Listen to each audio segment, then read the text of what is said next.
7 years after the first decision was taken to rebuild Mumbai's dingy and congested Chhatrapati Shivaji International Airport, the wait is finally over. The Prime Minister will be inaugurating the swanky new Terminal 2 that's been built by the GVK-led consortium on over 1,400 acres of land using granite that can cover 27 football fields at a cost of 12,500 crore. Though no longer India's busiest airport, it aims to fly 40 million passengers every year with 188 check-in counters and 52 boarding gates. The terminal will also boast 21,000 square meters of retail shopping. Yogesh Damle gets you a sneak peek. Flyers coming in and out of Mumbai could hope for a zooming start into a new journey out in 2014. The new swanky Terminal T2 of the Mumbai International Airport is just about ready, and in fact you can see the design that has been incorporated in this terminal building sprawling across 4,40,000 meters.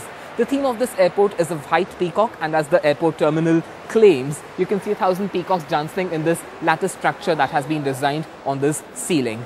Now behind me are 144 check-in terminals that have been set up to expedite the check-in procedures of many passengers that come in, 3.8 million passengers annually to be more precise. This is from where one proceeds to the boarding gates, but don't be surprised if you're distracted or delayed gazing at some of these beautiful artworks installed here on a 3-kilometer unique art walk inside the Mumbai International Airport.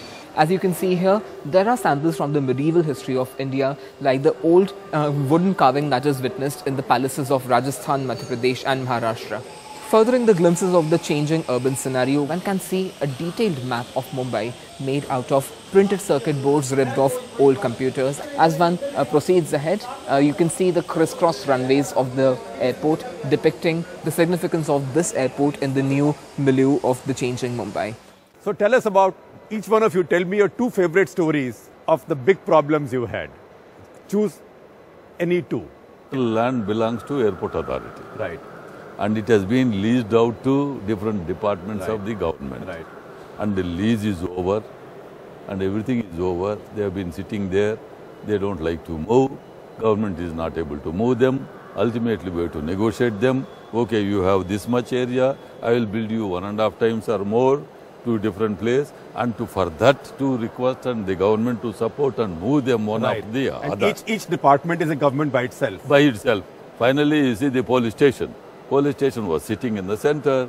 We've asked them, we'll give the best police station. We built 3-storied police station, computerized, air conditioned. And last year, you see, the Chief Minister inaugurated. And he himself accepted this is the best police station. His Deputy Chief Minister, in the meeting, inauguration, he told Mr. Chief Minister, I want the police stations in the state the same way. He said, I cannot compete with the GVK. Their quality I cannot build. You don't expect. We will go in a normal way. I'll tell you maybe 2 stories which are different. You know, when we first took over this project, a lot of commercial establishments, shops, retail and everything else. So we had to renegotiate with a lot of people. And there was this interesting story where one lady had at least about 5 different stores. So when our commercial people called her to discuss, to shift and renegotiate, I think this lady is a 60-year-old lady in a sari, walked into the room and sat on the table, and immediately from her purse she took out a gun and put it on the table. So I think those are the challenges we had to face. That was one story. I mean, literally, it was a gun on the table, and it's an old lady, 60-year-old lady, not negotiating old. Negotiating at gunpoint. Literally.